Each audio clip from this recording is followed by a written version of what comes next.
everyone. This is Diane Atwood, and you are listening to the Catching Your Memories podcast. Everybody has stories or memories to share if only someone would ask. That's where I come in. Today's story is about being a mother. My guest is Jen Boggs. I've known Jen for 10 years now, which I can't believe. I know it's a cliche, but time does fly. Jen and her husband Mike have a daughter named Ramona, who just turned 12. With every birthday comes new joys, challenges, surprises. One of the biggest surprises for Jen has been how many lessons she has learned about being a mother.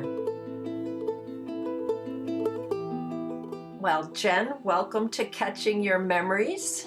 And the memories we're going to catch with you today are all about becoming a mother. Thank you. I'm excited to talk about it. I think about it constantly. Well, you're right in the throes of being a mother. I mean, once you're a mother, you're always a mother, but your daughter's, 12 years old now? Yep. And it does feel like I'm in the middle of it, but I guess that's how people always feel when they parent, is that they're always in the middle of it. In one way or another, yes, I can say that's true. I have two daughters who are in their 30s, and it's a different thing than when they were 12, but it's front and center. Did you always know that you wanted to be a mother? I did.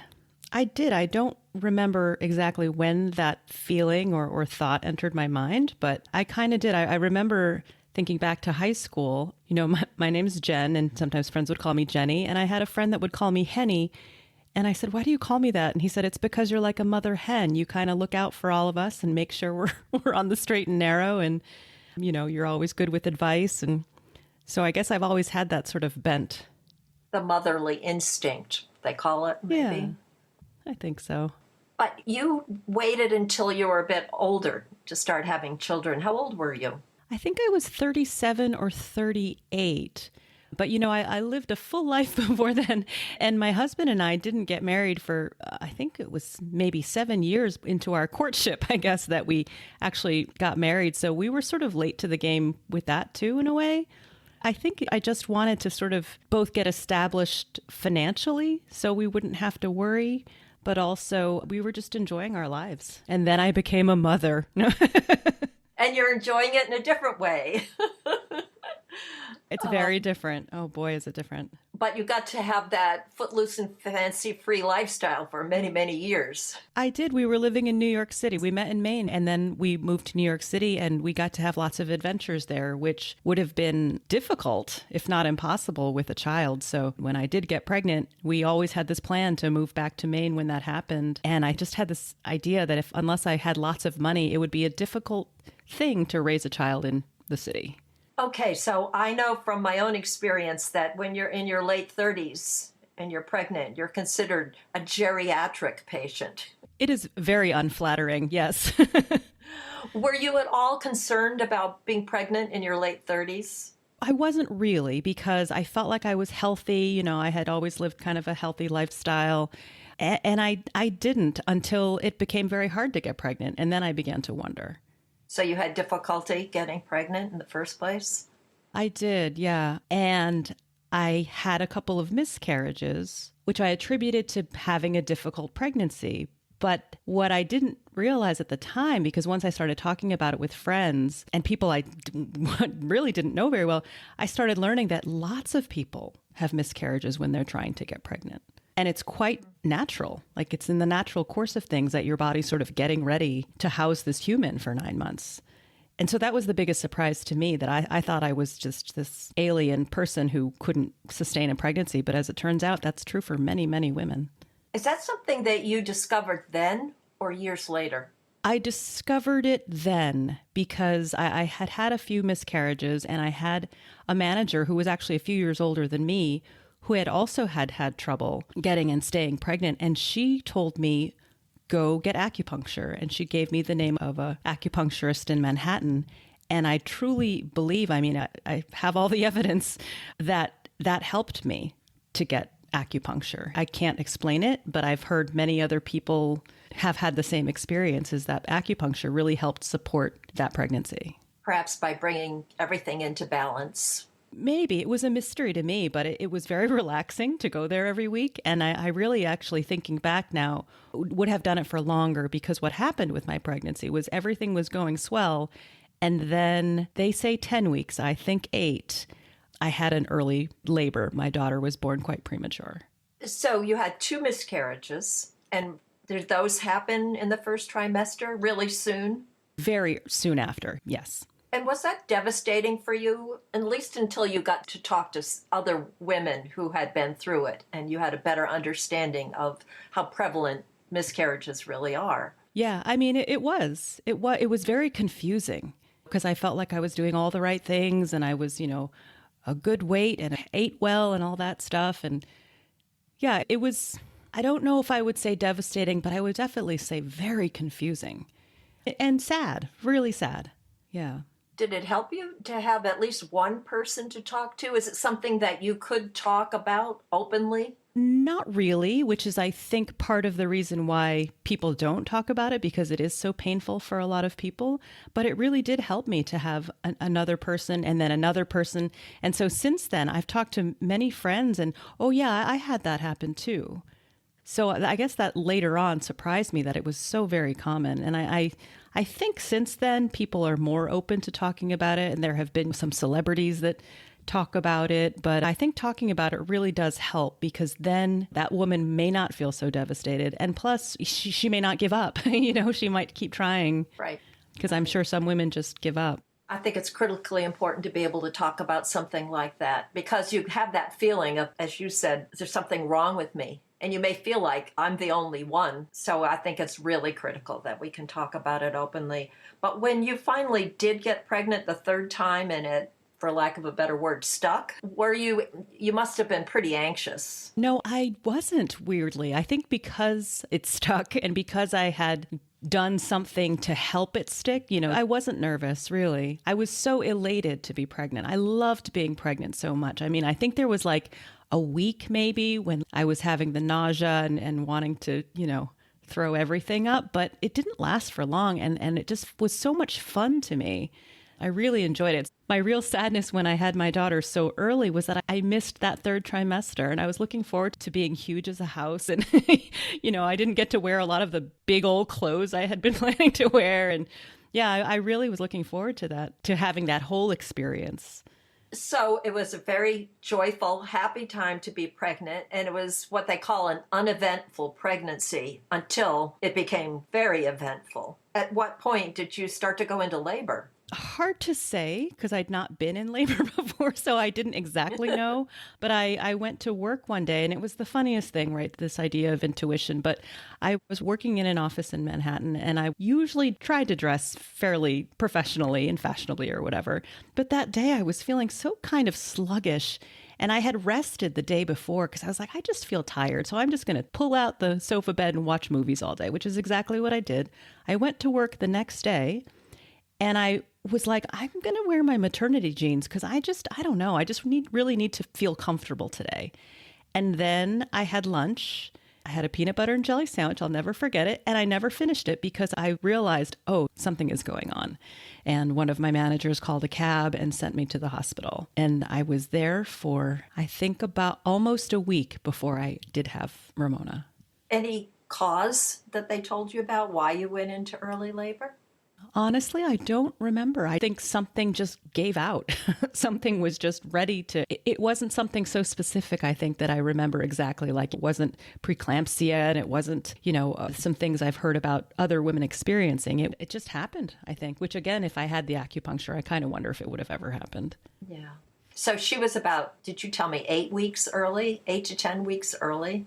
Yeah, they officially said 10 weeks early, but by all my just intuition and the tests she would pass, like, she just was passing every test, the eye test, the ear test, and just simply needed to grow. And I had, of course, I'm a reader, and that's how I learn a lot of the things that I know. And I was reading a lot of books about premature babies, and there's a world of difference between 8 weeks and 10 weeks in terms of development. And it just seemed to me that she was on the 8 weeks early side of things, and not quite as early as they said. How much did she weigh? She was 3 pounds, 4 ounces. When you're pregnant, even before you get pregnant, you kind of have preconceived notions about what it might be like to be a mother. And so maybe you had this preconceived notion about being in labor, giving birth, taking home this, whatever, 8-pound baby and just diving in. And suddenly everything is totally unexpected. You seem pretty adaptable to situations as they arise. You would have had to have adapted quickly to this situation. How do you think you did? You know, Diane, I think I did pretty darn well. It's funny, I haven't thought about these memories in a long time, but I remember one of the saddest things for me was leaving without my baby, because that is something you just expect to do. You go in, you have the baby, and then you leave with the baby. And I actually saw women leaving with their baby when I was taking a cab with my husband and in-laws, just us adults with no baby. And so that was very sad. That was very, very sad. But, you know, being a mom is more than just having the baby. Like, there's a lot more after that, you know? So I quickly figured out, well, let's grow this baby. And I, thank goodness, had great insurance. I mean, I'm sad that that's the key to this, but I had great insurance with my work, and they were so lovely to let me take my leave early and all of that stuff. And they extended my maternity leave. I mean, it was so helpful because then I didn't have to worry. I could just go and take care of my baby, even in NICU. So I would go and my favorite thing was to kangaroo her, which is skin to skin contact. So you kind of like shove that little baby underneath your shirt, you know, and so she's warm. And I would sing TV theme songs to her when I ran out of songs to sing. And I was there all day. I had that luxury because of my work situation and my insurance situation. And thank goodness, because then I was able to sort of figure it out, like, oh, I'm supposed to drink more. Oh, I'm supposed to take a nap. I had this memory the other day, knowing we were going to talk about this. There's a room in the hospital that parents could go and sleep in. So you'd go and you'd sleep in this little cot thing next to 3 other exhausted parents whose babies were also in NICU. But I learned that if you sleep, then you produce more milk. So I just sort of started to navigate the situation, realizing how fortunate I was that I got to be there. And to have all the support that you had around you in that setting, too, must have been phenomenal. Oh, it was. And so I went home like a pro, I felt like, because all these nurses who I'd become kind of friendly with, you know, I always brought them treats and stuff because I was like, thank you for watching my baby all the time and making sure she can breathe. But yeah, they taught me how to change her and nurse her and burp her. I mean, I really felt like I was just getting tutored for those weeks so that when we took her home, we were great at it. Huh. 3 weeks was she there? She was there for 6 weeks. Oh, my goodness.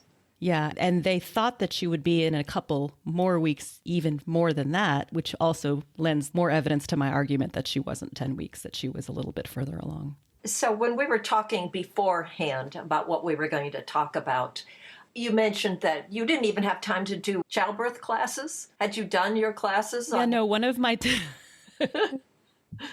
One of the things on my to-do list in the hospital was call the birth class and tell them we won't be coming in. And did you have her room ready? Her room was not ready. It was kind of getting ready. Oh, you know what? Actually, this was when we were living in New York. So we had a very large bedroom. And so we had to put the crib together. And, you know, she was going to be in our room for a while. So her little corner was not yet ready because we did not expect it to have to happen so quickly. And baby showers usually happen in the last trimester. Did you ever get a baby shower? I got 3. One of them was at work, and they were great. I was working at a children's publishing company in New York, and so, of course, I got many, many kids' books. So my library was shaping up pretty nicely.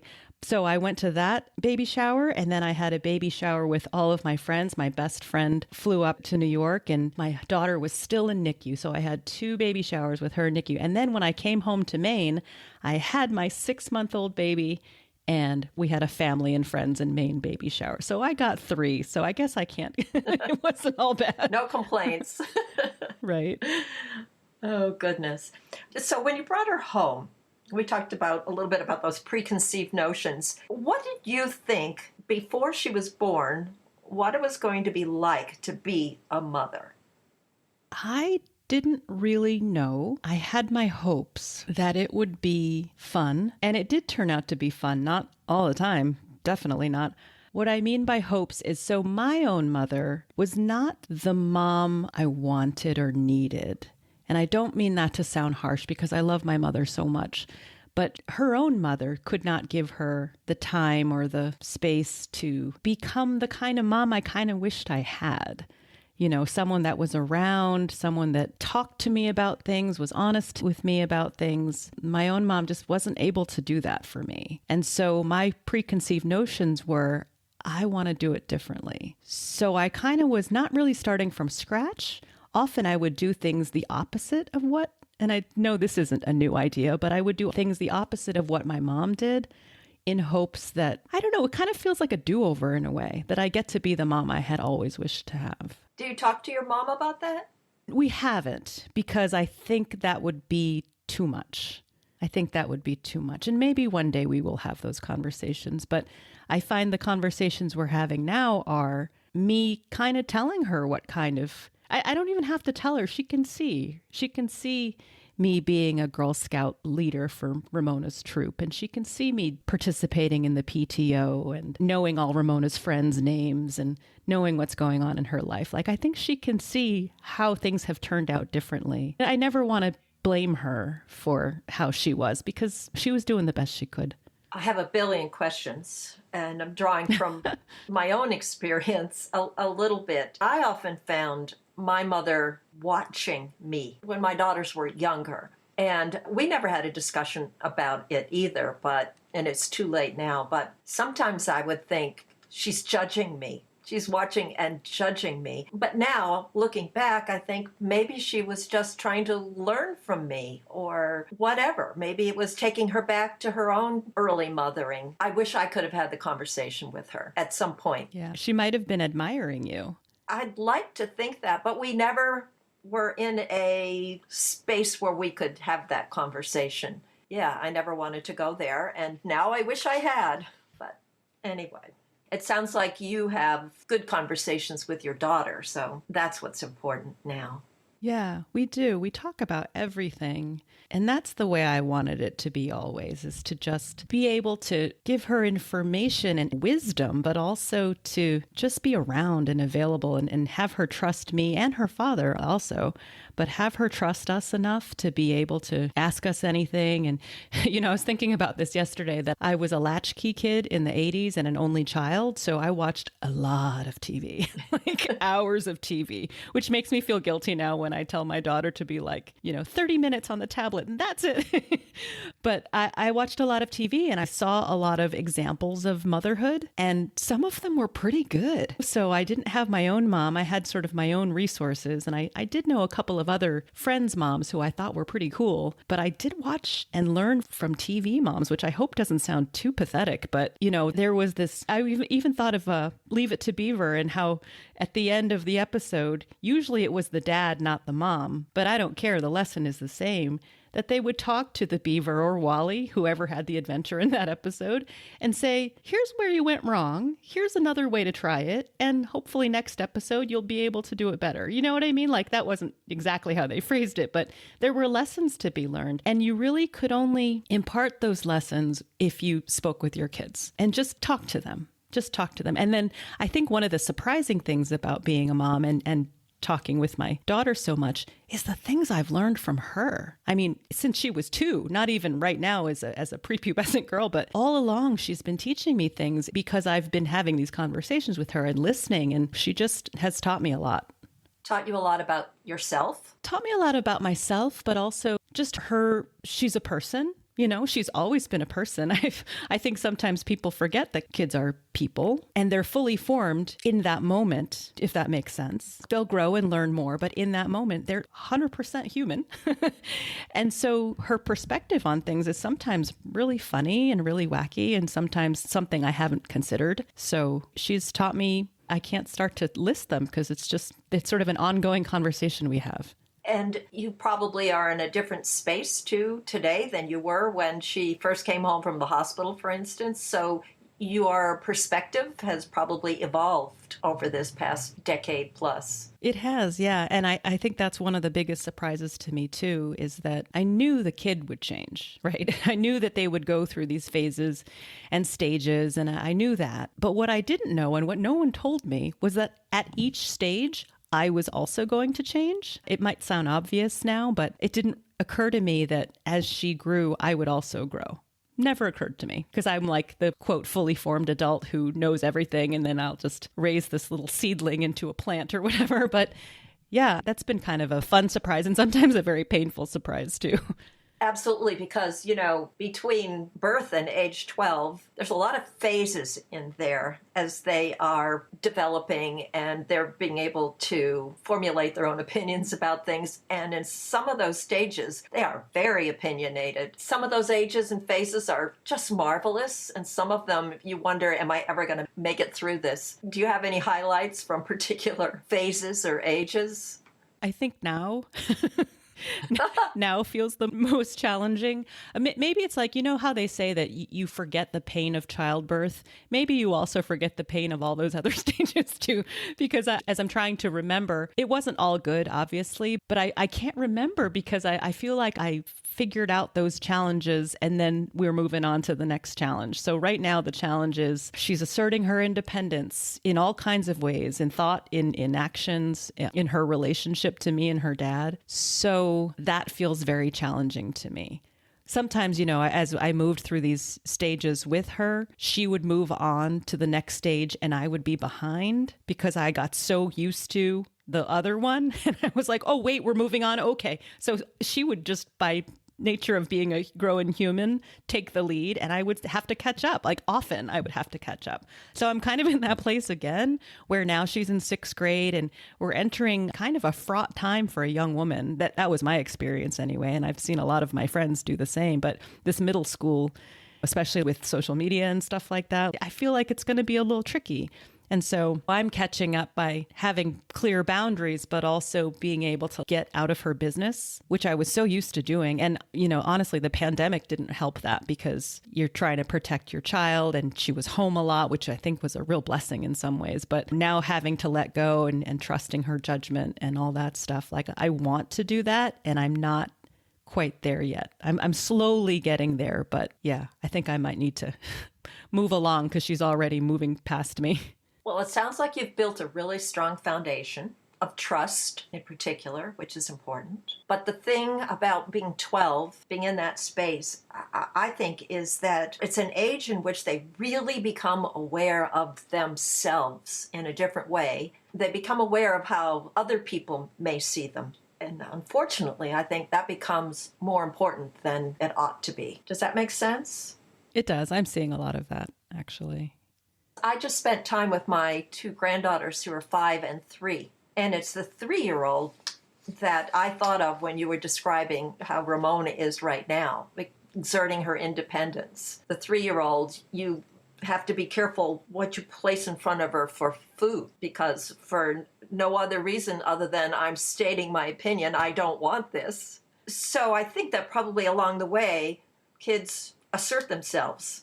But it becomes more sophisticated when you're 12 years old and older. And you really have to be sharper on your feet, I think, as a parent. Yeah, definitely. I imagine this like very strong but thin thread between her and I so that she can kind of explore and do her own thing, but also know I'm here. I'm here and she can find her way back with the thread. And, if anything goes wrong or if she has questions or if something is, confusing to her, that I'm here. And I think she knows that. And that was really my goal all along, was to what did I used to say? Put money in the trust bank so that hopefully during these years and in high school that we'll have built a strong enough relationship and we'll have plenty of deposits in the trust bank so that she knows she can confide in us and she can come to us if she gets into trouble. That she can count on you. Yeah. That's important. Would you say your relationship with your husband, Mike, has changed at all since you've both become parents? It has. Yeah, it's definitely gotten stronger. And I'm so grateful, not to be too crass about it, but I'm glad I picked him as a mate because he's very good at the counterpart of parenting. He and I are often on the same page with things, not always. And then we talk it out and we talk it through. But yeah, it feels like a real partnership. And I think that all kids, mine in particular, they're very observant. And so she sees us, we own a business together. So she sees us working together and she sees us laughing together a lot. and listening to music and watching TV and hanging out or whatever. So we were talking earlier about how we didn't get married for a while. It's because we were doing our thing together and being good friends together. That's one of the things I've told her before is when you pick your life partner, make sure you're friends. That's really core. So I was going to ask if you had any words of wisdom. I think those are good words of wisdom. Make sure you're friends. Yeah. Because we don't realize sometimes how we model behavior to our children. It's one thing when we're in direct interaction with them, but as you said, they're always observing what's going on around them. Yeah, it was advice that I read or something on a mommy blog or something very early on. And it was during those days where I was like, oh my God, if I have to get up and breastfeed one more time. Like it was during just those kind of lonely days when the baby is just relying on you for food and sleeping most of the time and not being fun.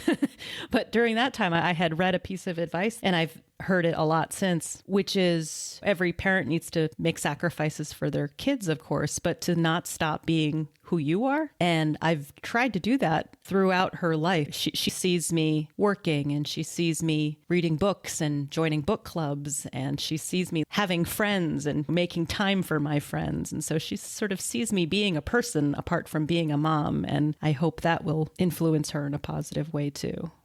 I was going to ask you to describe yourself as a mother. You've kind of done that, but encapsulate what you've said into a sentence. How are you as a mother?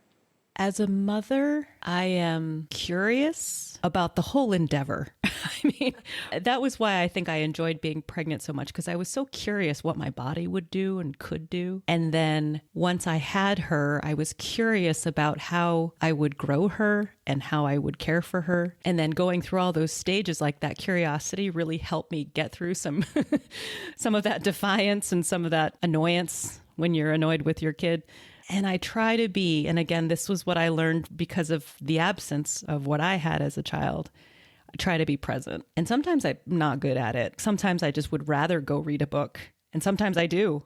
But I try to be present and I try to be there and listen to her when she's talking about something. And she loves to talk. So sometimes that can get really hard to stick it out and just, you don't have to talk while you're brushing your teeth. You can continue this if you just finish brushing your teeth and you can continue on your monologue after that. The curiosity thing, I think, is just part of my makeup. But presence and being present, that's something I need to work on. But that's where all the good stuff is, I found, because you kind of get surprised by the feelings that you have when you're present and really paying attention. And that you're willing to look at yourself and how you are reacting to different things. And you're willing, it sounds like, to change if you feel like it's necessary. Yeah, I am. And I don't mean to sound like a saint here because I'm really bad at it. It takes time for me. I can't change on a dime. I have to think about it and practice and all this stuff. It's not always so easy for me to move on to the next phase. But you do have to make some course corrections along the way. You've had to and expect you will still have to. Yeah. Well, and then one more surprise about being a mom is it's been fun to be a mom with other people who are doing the same. So these are friends of kids that I have now known for a long time. And it's fun to compare notes with them because then I'm like, oh, I'm not such a bad mom after all. Or like, oh, you yell at your kids too. It's kind of reassuring to know that we have some common denominators. And that's been really fun too, is to be friends with other moms. I never thought that would be a rewarding kind of thing. It never occurred to me, but it turns out it has been. I wish there were mommy blogs available back when I was a mom of young children. I think that would have been helpful. It can be pretty isolating sometimes if you don't have that support network, like you said. So are you looking forward to teenage years? Do you think you're really ready? Diane, whether I'm ready or not, it's happening. So, yeah, I think my answer to that question is yes and no. One thing I didn't realize as a parent is that you have to say goodbye to these people that you love because it feels like I've known 10 different people now.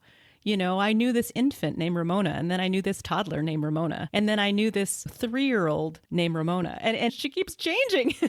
And so that's been kind of unusual. I didn't really expect that. And so now I have a 6th grader named Ramona, and next year I'm going to have a 7th grader, and she'll be different, she'll be different. I'm eager to see who that person will be, but I'm also like, oh, I'm going to miss this one who mostly does what I say. I think seventh grade, maybe not so much. How would you describe Ramona? You say she'll change, she's different people, but at her core, she's Ramona. Who is that person at her core? What I have observed is that at her core, Ramona is really funny. She's got such a terrific sense of humor, and she makes me laugh all the time. She loves to read, which is a passion that we share, and she really likes her friends. And that's been kind of fun to see about sixth grade Ramona, is that she's really... we'll sit at the dinner table and she'll tell us about her close group of friends that she's known for many years now. But then she'll tell us about these other friends that she's made. And it's just these little stories about Anthony cut his hair, but he won't let us see it. Just these little stories like this. I don't know. She's pretty wonderful. She's really annoying sometimes. Let's be honest. People who you live with all the time can get on your nerves. But at her core, she's quite wonderful, actually. And she's conscientious is a word I'd use to describe her. And what do you wish? The obvious question is, what do you wish for your daughter? But I also want to ask, what do you wish for your relationship with her, especially moving forward after she's off on her own? I was just picturing that Ramona. She was very tall. No, what I want for her is for her to be a self-sufficient, kind, and not sure the word exactly. I want her to know that she can do things. That if she wants to live a particular place or wants to learn something in school so that she can do a particular job, I want her to know she can do those things, that she can create stuff, or that she has agency, that she's capable and competent. That's really what I want for her. And then what I want for us is to be best friends forever. No, I don't even know if she would call me her best friend, honestly. What I want for us is to just have an open and honest relationship. I want her to want to talk to me. Not all the time. I mean, I don't want to be one of those moms who you have to text 24/7, but I want her to want to spend time with me, to want to go see a movie once in a while. And my far future dream is, if she chooses to have children of her own, is that she asks me about my own experience. And I don't know, maybe she will. Maybe she won't. And could we throw in there that she decides she wants to be a mother just like her mother instead of just the opposite? I would settle for half. She wants to be half the mom that she had, and she'll invent the other 50%. I mean, it's really fun, and maybe seventh grade Ramona will be different, but right now it's so cool to hear her say, like, I want to write and I want to be an activist. And it's like all these things that her mom and dad are. I told her when I was putting myself through college that I was a waitress. So now you know what she wants to be? She wants to be a waitress. I think she must have heard me talking about how good the tips were. I mean, I said, oh, honey, this pandemic has really changed that industry. But I think she likes us, and I would like that to continue. I think that's my dream. I think that's a worthy goal. Are there any questions that I haven't asked you that I should have, or any final words of wisdom about being a mother or being a daughter? I think one thing I understand about my own mom now, after having been a mom for a while, is that she did what she could do, what she was emotionally capable of doing. And that's okay. I love her, and she did the best she could. And so I'm doing the best that I can, and I'm doing it very differently because I'm a different person from my mom. And so my task now is to understand that my daughter is different from me. And that's a lot easier said than done because, we just have been together for so long and spent so many hours together that it's going to be hard, I think, for me to let her go all the way. But I guess that's what these years are for, like a little bit more each year. Maybe at the end it'll be as heartbreaking, I think, as I expect, but that's all right. We'll have done our jobs. And when you say heartbreaking, you mean that day, perhaps, that she decides to go to college and you have to help her move in and wave goodbye and go home to an empty house? Yeah, all that stuff that I heard about but ignored because it didn't apply to me, that I can see now just over the hill, seeing, oh, it's going to apply to me soon, but trying to keep an open mind about it too, because who knows what she'll decide to do. And I just have to support her and let her do it. Yeah, as I said before, it sounds like you've built a good foundation. You're continuing to build that, and she'll always come home. When we say goodbye, it doesn't have to be goodbye, the end. It just, as you said, motherhood has evolved, and it will just continue to evolve, and you'll always be her mother, and she'll always be your daughter. Yeah. Yeah, I know. And I'll play this for her if she ever makes me mad, so she'll see how hard we're trying. Well, from what you've said, I think you're doing a great job. I think Ramona's really lucky, and I think you and Mike are really lucky too. Thank you. Thanks for helping me remember all these things. Well, thank you for doing this with us, and happy Mother's Day. Thanks, Diane. Happy Mother's Day. That brings us to the end of this episode of the Catching Your Memories podcast. Many thanks to Jen Boggs for sharing her personal reflections on being a mother. What I admire most about Jen is the degree of thoughtfulness that she puts into being a parent, not only in her relationship with Ramona, but also in how she views herself, and that she and her husband Mike are what I'd call parenting partners. I hope Jen's story gave you something to think about as well. Be sure to come back next week for another episode of Catching Your Memories. And if you have stories or memories you would rather not share in a podcast, but would like to preserve for your family, I also record personal interviews. You can learn more about that, including pricing, at catchingyourmemories.com. This podcast was created, produced, recorded, and edited by me, Diane Atwood. Catching Your Memories, the interview of a lifetime.